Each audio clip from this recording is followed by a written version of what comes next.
time. As I told, as I previously told, the first one was strictly policymakers and regulators and self-regulators. And this one, the second part of the Fintech panels is consisting of the members of the industry and the consultancy, the advisory. So I think it would be best to start with the industry. So Agne and Johannes. Agne, you have recently been acknowledged for your personal input in the sector. That congrats from myself. Could you please provide me with a bit of an overview, of the start back in 2000 and maybe I know Connect Pay when did it 18? So basically around the emerging of the first bit of Fintech, and then I will turn to Johannes about because you're the only one here who's not actually native Lithuanian, so you had to basically pick Lithuania for whatever reasons that you had. So I suppose these were relatively favorable framework, so you can then step in. So Agne. Hello everyone. So first of all, I will present myself. I'm co-running Connect Pay, the second or one of the largest EMIs in Lithuania at the moment. We've been operational, as I mentioned, since 2018, and it's been four incredible years. Gone through many stages of the regulatory sanctions rebirth and going and trying different variations of companies to our clients all around the world, in Lithuania as well. And by the way, we're launching Lithuanian product today for the Lithuanian sector. So thanks to you for reminding. Myself, I've started being familiar with Fintech in 2015 since I was in public sector as an investor in Lithuania as well. So when we were talking about similar as Vilma was presenting today, so what's next and where we're going to target next. At that time, there was conversations with Invest Lithuania, the financial Ministry of Finance, the Bank of Lithuania as well. So what's going to be focused and target for Lithuania in general as an economic perspective. So started there, but then in 2018 we joined for Connect Pay. So obviously many things have changed since then, and I think there are 5 key areas that I wanted to just establish most. Please. First of all, the risks. So when, like 4 or 5 years ago, MIL, CTF, everyone knows all these abbreviations, right? So this was the key focus, and because of the events that happened in Estonia, all around the world, the terrorism was the prime risk for everyone to observe. Now we have sanctions, we have the war, obviously, we have all the cyber attacks and information security, and I think that the amount of risks that are really prime in any kind of technology, especially financial technology, is the key moment. So that's one. The second one is the maturity of the sector. So I think we are, like everyone in the sector, are much more aware of what kind of risk and how to control them. Obviously, there are new risks arising, so there's always like new lessons to learn, but I'm sure in terms of communication from the Bank of Lithuania as well, from the ministry, from all the participants, we have already tried a lot of steps, and we keep on trying how to control these risks as well, and how to run the organization, how to introduce the internal controls, governance, and all these kind of things. The third thing is the regulatory environment, and I think this is a huge step for the Bank of Lithuania as well.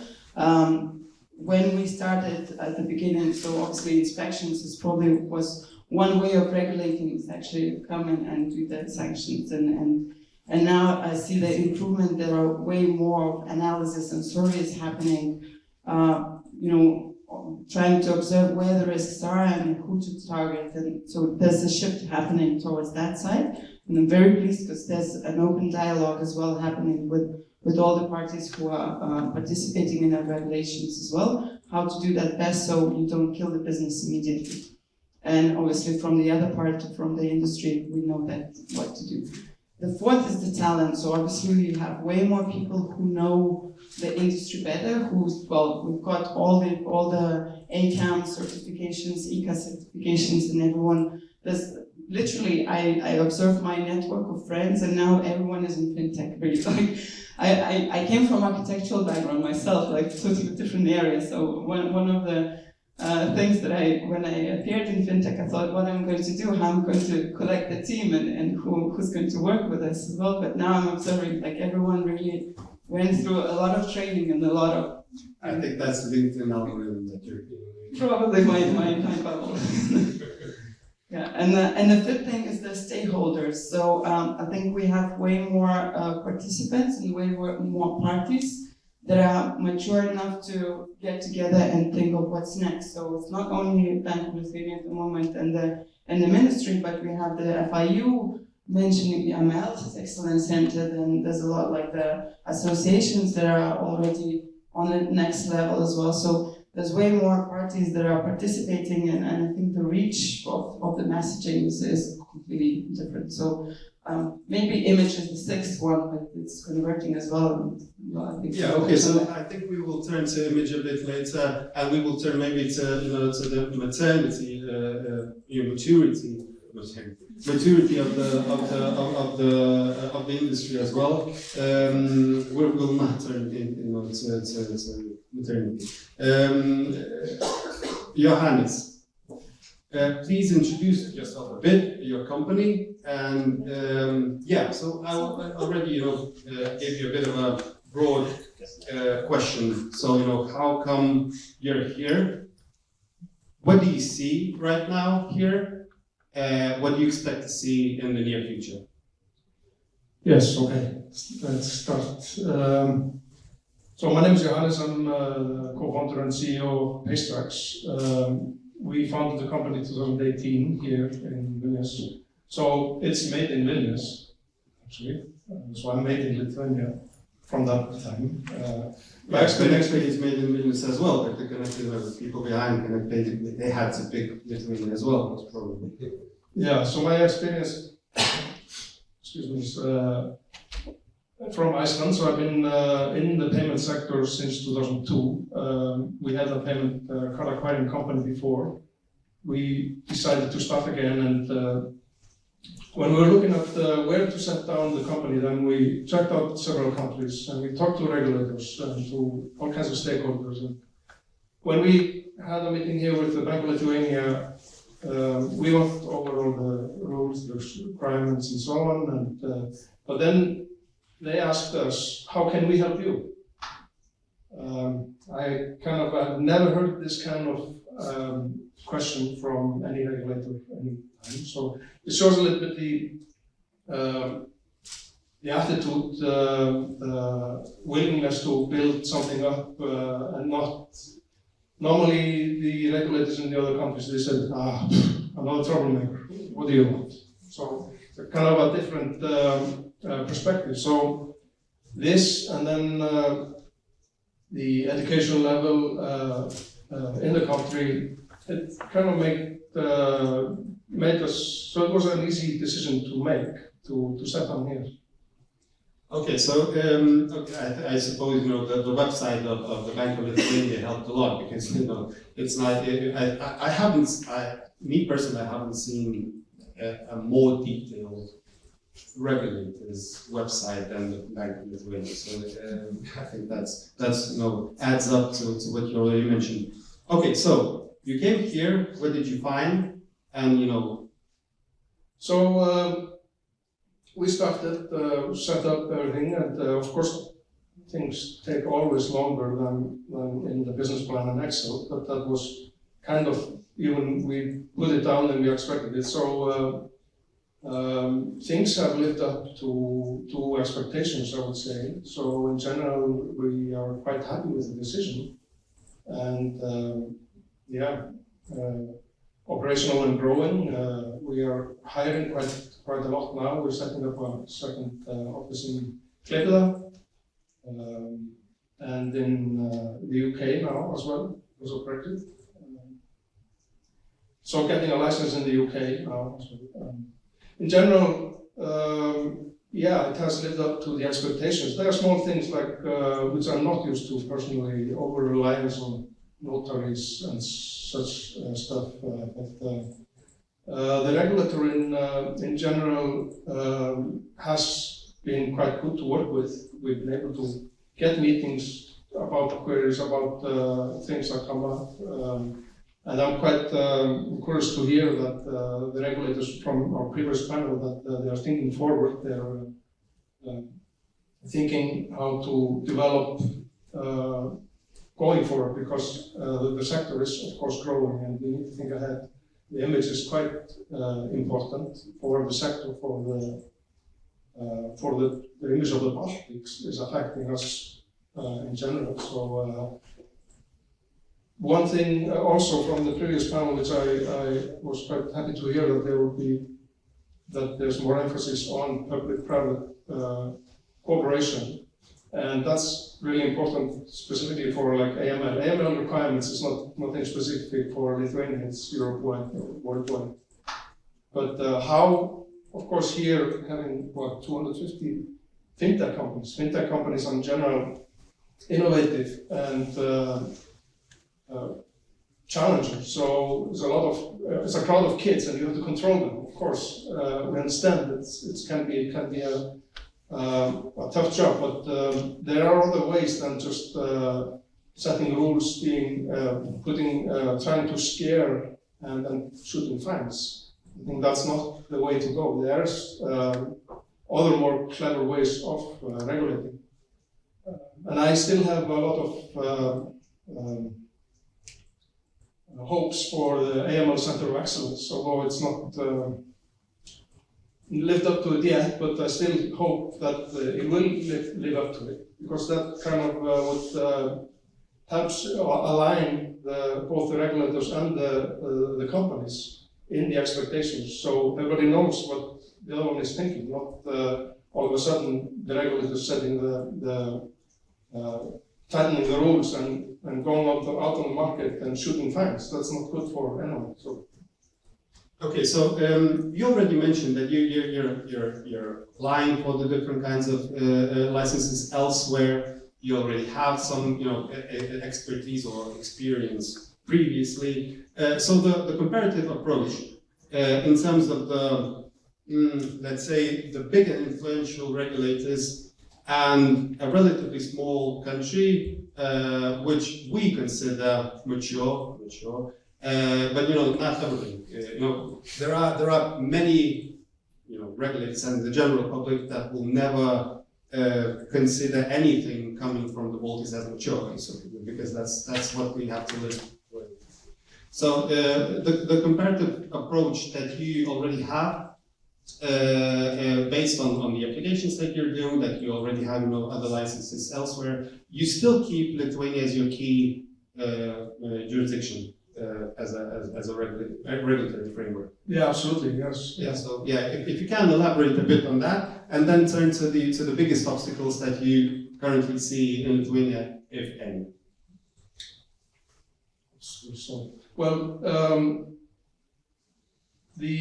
Of course, this area is relatively new, as was said, in 2016. It was first established. We established our company in 2018. So, and now there are over 200 companies here. I don't know the number that was came before. So all these companies are in its infancy. And the regulator and the authorities are also in its infancy. So maturity has to apply for both the companies and the authorities. And I'm quite encouraged to see that the authorities are working forward into this direction. The companies, of course, we are developing. They are coming, and there's a lot of guidelines coming from the authorities, which is quite good. There are things like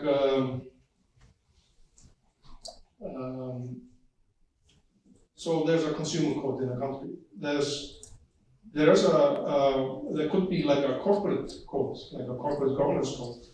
there is such a code in some countries like the Netherlands. It's based on best practice and principle. It's not legally based finding. So you write in your annual report whether you comply or you explain why not. And so this is a self-regulating tool that could be quite interesting for the market here going forward to self-regulate, to kind of work. The company is trying to not having the police sitting over us. Regarding I think I mentioned all, so I don't know on top of my head any other big obstacles. Okay, so it's really nice to hear that. Okay, I want to turn to this now and turn the discussion a bit not around, but a bit to the other side. We're basically talking about payment sector all the time, and it could seem to be like fintech as only a payment sector. Could you please elaborate, introduce yourself obviously, and elaborate a bit on two separate sections of crypto is a payment, but on crypto and crowdfunding. What's the current situation? What are the foreseen developments of that? Maybe comment a bit on Mika. Because there's interest, there's interest from the public. We already started to discuss that in the previous panel as well. And then we will turn to, and I would like to ask Ekaterina to basically interrupt him whenever needed. So let's have a discussion, because that's something that could Lithuania turn to to have a focus next, because it's not only payments that's important for the industry. So please introduce yourself a bit and then. Okay. So hi, I'm Vytautas Šinavičius. I'm from Response Legal. I'm advisor, legal advisor on Fintech. I'm advising from 2016. I think we advise on every licensed financial market participant, which is in Lithuania, from specialized bank to crowdfunding. So, and I saw how the market evolved from the payment, how the market evolved in crowdfunding field. I'm also chairman of the crowdfunding association. So there are a lot of things about which I can share my insights. And what I heard today, it was a very good remark from Wagner that the regulation should be such that it wouldn't kill, because I think that there are two steps when you talk about the company. So EMI's payment services is their success story in Lithuania, and that's from where we started. And we started from that, and it was really successful because regulator is open. You can contact regulator, you can explain his idea. You can not be afraid of him. You have the good policymakers who understands about the payment services. You have fast regulation. So in general, you can save about half year or 1 year. Well, maybe now it's not so much, but nevertheless. And you see that in general you can start passporting your services in other European countries quite fast. So that was the key, maybe first points to enter Lithuania. Then you see that the companies, there are more and more companies, and also there are good companies, also large companies. Companies are growing, and we see that it's one of the best success stories in Europe for the fintech. But this success story is we see now at the maturity stage, and it was a very good point about the other stories which we can bring to Lithuania and which can be the next step towards our development of the fintech. And I see that when we talk about crowdfunding and when we talk about the crypto, this is the areas where we also did a lot within the last 4 or 5 years. And these 4 or 5 years were quite intensive. From the crypto side, we like Lithuania, not like we, but the regulator, Bank of Lithuania, stakeholders, discussed on their creating ICO guidelines, STO guidelines, made also main amendments related to the crypto exchange companies. From the crowdfunding side, there was the law on crowdfunding, which is already working in Lithuania for 5 years.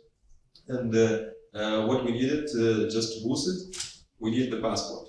Why we need the passport? Because with the crowdfunding, we still have only a national regulation, as you told, for instance, in Netherlands, yes, there's a practice that crowdfunding is under some kind of code of conduct. In the other countries, there are no regulation, and when crowdfunding companies come to Lithuania, such as Estate Guru, for instance, one of the largest crowdfunding platforms, they still have some obstacles to passport this service to other countries. Because you are always in the risk because there is no regulation in other countries.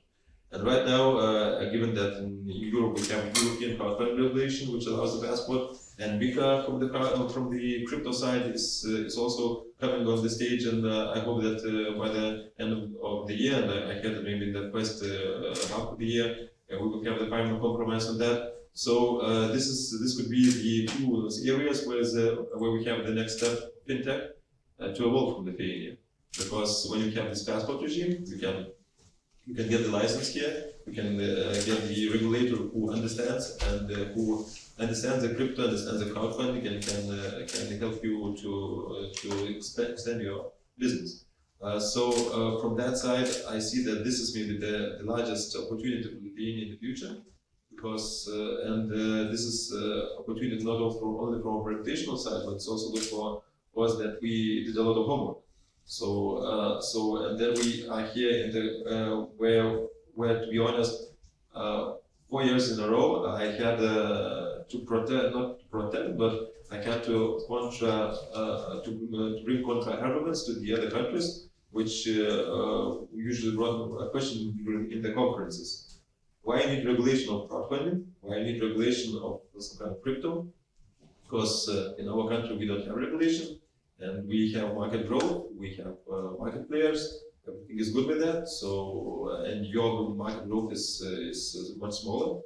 I think that now we have this regulatory advantage, knowledge, experience, knowledge in all fields which are important. So, from the stakeholders, companies to regulator and policymakers, where we can just catch the speed and sell it wide in Europe. So that's how I see it from one side. From the other side, it was a good remark about the crypto in the first discussion. So yes, MiCA regulation is coming in on the stage. Now there is an idea to do this quick fix. And of course, what is very important, not to kill the sector in general, because there are some ideas maybe to do the zero KYC regime, which would be really hard impact and really a huge step backwards. So I think that what we should do here, when I see the examples of the payment service, that it's always good to talk. It's always good that regulator and policymakers are open to talk, to discuss about that. And if we use the same idea like we did with the payment service, that we need to give the business sector air to grow. You need to give them some trust, and then you see whether this trust given by the regulator and policymaker is successful.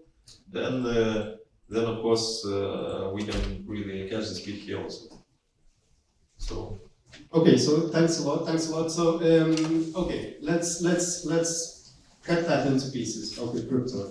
A quick fix, a quick fix is needed only because there was, a bit of a maybe too fast of a regulation which was not thoroughly, discussed prior to that. So, but you're making your point that you had, lots of homework made and stuff like that. So, your views on why do we need that quick fix right now? Because we could have made a really good summary of what's happening in Estonia, because the Estonian situation was very rapidly it rose very rapidly and collapsed more or less rapidly as well. So we had that buffer to make our our summary from that. So what do you think? Why right now we're in a position that we need a quick fix?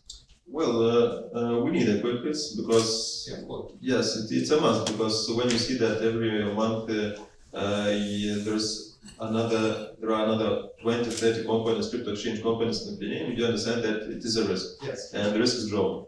So, and the biggest risk is that these companies usually they don't have they have one let's say one CEO works in 30 or 40 companies, or one compliance officer works in 40 companies. So then you understand that there is no compliance in these companies and there is no cheering in these companies. So of course you have to solve it fast, because I think that it's also a reputational issue, because Lithuania always took quite a maybe not too strong, but strong role and strong idea or strong thoughts on how AML, CTP, and all the other issues should be implemented. We never wanted to be somewhere like a mill of the licenses. We never wanted to be somewhere, let's say, in such a kind of like countries in the south of Europe, where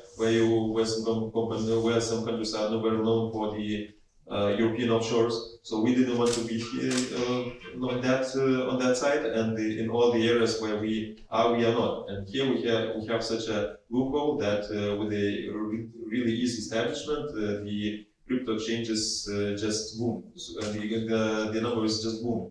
So when we think about the quick fix, my idea is that we have to, from the one side, we have to cut the growth and cut the companies which doesn't want to really develop business in Lithuania, which establishes just for establishment. But from the other side, we shouldn't cut the line of our idea that crypto is not bad, and we want to lead the crypto business regulation in Europe, and we want to be one of the first to be compliant with the Meetup. So the most important is just not to break the neck of the industry, but to stop the industry from the shady market participants. Yeah, so I totally agree with you. But my question was a bit from a different angle. Why do you think we managed to leave that kind of a loophole when we had this kind of a let's say experience in ME? We saw the let's say the situation with Estonia, and we still managed to leave this kind of a loophole, taking into account that the marketing tool crypto license, which is in existence, but it's not like flying with the consultants, with the ad advisory, with the marketing companies. So, what are your thoughts? How did we manage to have that? And we're in the position that we need it, because that's a bit of a that's a negative impact in the whole image that we're having. Obviously, it's not you who did that, but still, what are your thoughts on that? Well, I wouldn't exaggerate the problem in general, because I don't think that right now we have a problem, and as a result of having a problem, we are trying to solve it. Right now, what the regulator will wish to do is to do this quick fix in order not to have the problem in the future. Mm-hmm. Because now we just have the number of the companies, which is big. That's it. But nevertheless, the cryptocurrency exchanges, they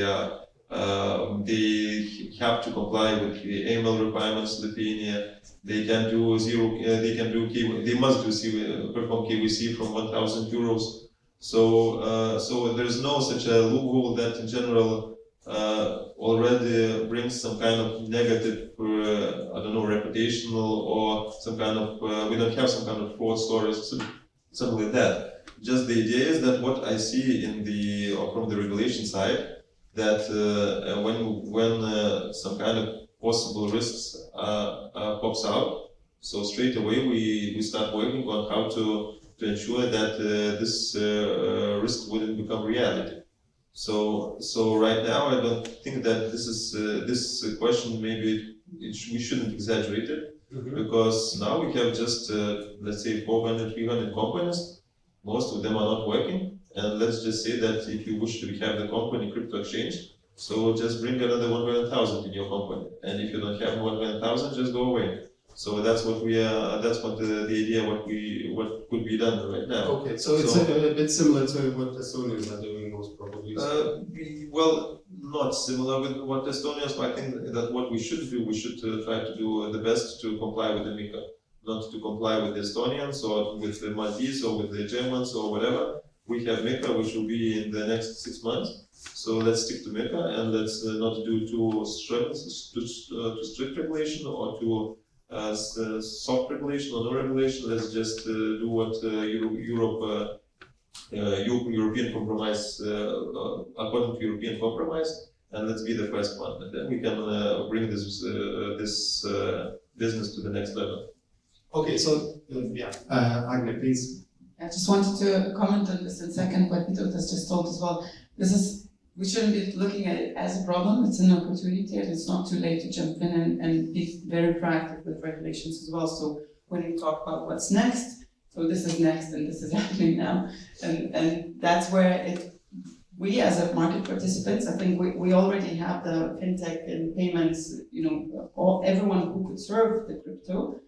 We personally in the company as well, discussing it, we're not like jumping in it like straightforward. And we know that we need to manage the risk, we need to identify, do we have controls, what are the risks as well?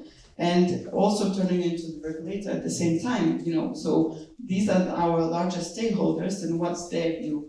Regulator, banking, correspondent banks as well. And I think the sooner we get on the clarity on the regulation, the better it will be, on all the sectors, the more risks will be controlled around. So I think this is just a really good opportunity to be proactive and not only wait until something will come to us, but really, be there and, catch where's the ball. So, where should we be? Yeah, so you according to you, crypto is the next thing for Lithuania, basically. I don't know, well, it's there. So I think it's there, and the sooner we get, if we fail, we fail, but at least we know where and we know what to do next. But it's a big thing, and we cannot, it cannot be an elephant in a room.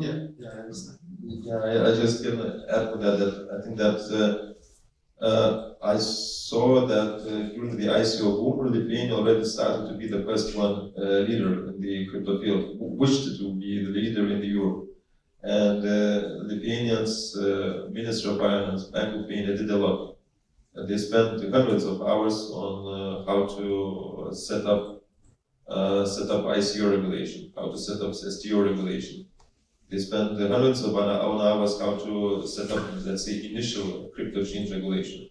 And I think that we are this is one of the selling points that Lithuania understanding of crypto is really deep and broad when we talk about the policymakers and the regulator, which is really still rare in Europe.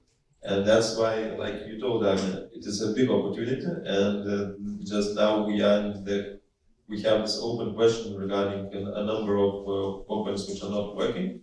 We need to solve this issue, but I think that nevertheless, we shouldn't lose this trend, because so many hours are spent on that, and now we can just use these hours to bring another opportunity to payment.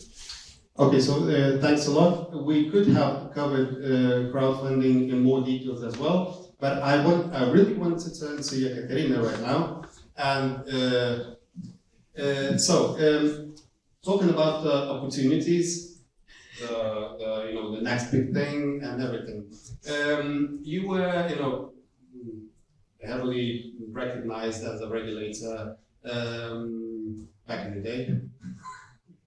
And you turn to the private practice right now, so you can actually discuss from the perspective that you had previously and what you see right now. So basically, you're not not with the regulators, right now. So you can provide some comments if you see the direction that is taken or will be taken in the let's say next few months. And comment on that. Do you see as a right continuation of what was already built, that you were part of it, or you know have some sort of comments where we could do better. Hi, everyone. Thanks for inviting me here. I see that there are two partners of Response Legal, and it seems that we are sponsoring this panel discussion, but they're not. It just coincided. Talking about this new stage, I would call it a new stage of the development of fintech. I think that it's like continuation of what we were doing, and speaking in the terminology of venture capital, it is like Lithuania was in this stage pre-seed and seed maybe 4 years ago, for the last 4 years, and now we are moving to the stage probably Series A, B, and then C, hopefully, as Saulius told that he would like to see bigger companies here, so it will be like a Series C probably. Hopefully again. What I again maybe to sum up the answer, I think that it's a natural continuation. Of course, we were allowing industry to do probably more than we are allowing to do right now, because we were learning by doing, both regulators, supervisors, policymakers, and industry itself. And now we can raise the bar and expect industry to behave. Because they have already these muscles, both financial and knowledge, to behave better, than they used to. So that's natural. What I lack, probably I lack leadership right now. It's not clear who is responsible on regulators' side for developing fintech initiative in Lithuania. So I always get a question, okay, whom should I go and to propose some new initiatives and so on. Lack of leadership. And this second, maybe we don't see it right now, but last year we saw it. It is a mixed message.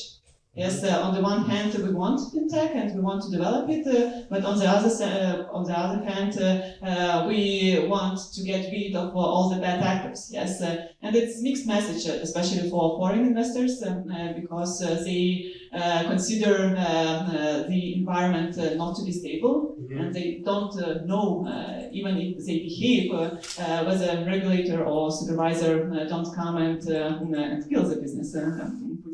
Putting in Agnes' words. So these two things I think that we need to fix and to send a clear signal to the outside of Lithuania that we are still on the track. We still want to develop the fintech industry, but of course the bar has been rising. Okay, so thanks a lot. And then going back to the let's say product side or product service side. Where should Lithuania right now focus? What do what do you think? I would focus on wealth tech. And wealth tech, by wealth tech I mean investment services, crowdfunding services, and in some part crypto services. So just talking about crypto is it's just we need to accept that it's here.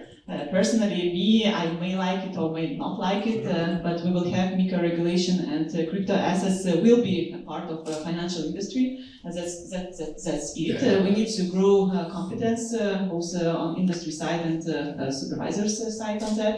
But what I would focus as a country, and probably as a region, as the Baltics overall, we have Latvia, with a very good, mature, probably crowdfunding industry. We have quite a few players here in Lithuania acting in in crowdfunding industry as well. So I think as a Baltics, we can position ourselves as a hub for crowdfunding players and players who want to offer investment management services, different investment services, both from funds management and retail money management side. So this is the area I would focus on. Okay, thank you very much. Then one specific question that I have, your colleague Vito has just mentioned that he has many discussions related to regulation versus non-regulation, basically crowdfunding And so, what do you think? What's the selling point of having a regulation when you are speaking with stakeholders or not the regulators, but basically with the stakeholders and with the industry in general, without that marketing thing, which is heavily used, as I already told you. There's a license, so we have to get a license in order to be, I don't know, renewed or something like that. So, what do you think? What's the selling point here? You're talking about crowdfunding, yes? Yeah, basically crowdfunding, even crypto, because there are lots of jurisdictions where crypto is in gray area. So yeah. Yeah, it's again. I remember 2015 when we proposed the crowdfunding regulation, and my explanation for the need of regulation was first of all it was predictability. Mm-hmm. Yes, for industry to understand what are the rules. And second, it is a level playing field for the actors of crowdfunding industry, because you want, then say that somebody is doing bad things and I'm doing things in the right way. So there are clear rules for everybody, and these rules are not very very light in the nature. It's like a minimal standard how industry should operate. Mm-hmm. And so predictability and level playing field for all the actors in the industry. So these were rationale behind the regulation. And again, here in crypto industry, it's the same. I think that this predictability is very important for the industry. Okay, so thank you very much. I had to cut off, but I still will have the same thing about one single takeaway, each of you. So let's start with Agnes, because we were the first one. One single takeaway for the. I think that's the same. That's speaking. One single takeaway for the audience that you know that you would like them to write down. Okay, difficult one. Can I have 2 or 3? 2. Okay. So one is definitely for the public sector and the private sector as well, like to keep the focus on the partnership and being open from both parts. To be proactive and act, whether it's crypto or any other industries, whether there is an opportunity where you hear from, like the public sector hears from the private sector, get together and get those regulations on time in a proper manner, as Yekaterina just mentioned. It's a clarity of playing field that gets us on board, and we know what is expected. We don't have surprises. Nowhere, neither in private or public sector, nobody loves surprises, really. So that's one. Another thing which I think was mentioned a couple of times here, that talking about what's next and the image and all the region as well. It's not only Lithuania we are affected, but by what's happening in Baltics, especially now with the war situation and in Ukraine. What happens in Estonia affects us in Lithuania. We had numerous of cases, JP Morgan or any other correspondent banks, that they just ban Baltics in general. They don't separate Lithuania, Latvia, Estonia, and so on. So this is something where we need not only look locally, but keep those ties between the countries as well, on business parts, on the regulatory parts, on any other parts. Thank you. Yeah, well, a lot of good points were told by Agda.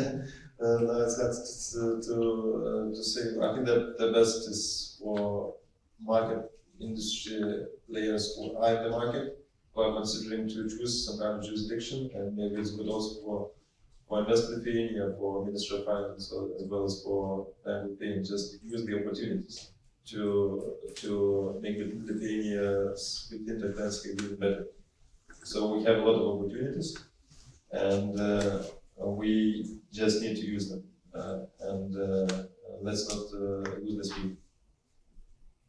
Okay, thank you very much. So basically, Johannes.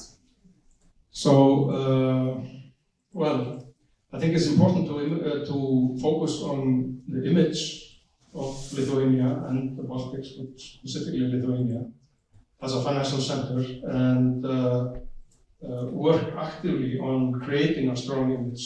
It doesn't just happen, we just have to do it. Now the fintech industry, with all this large number of companies and increasing number of companies, is in, as we said before, in its infancy. And what happens after that is like we're in the we're past the seed stage. We're in the growth. We're in the start of the growth phase.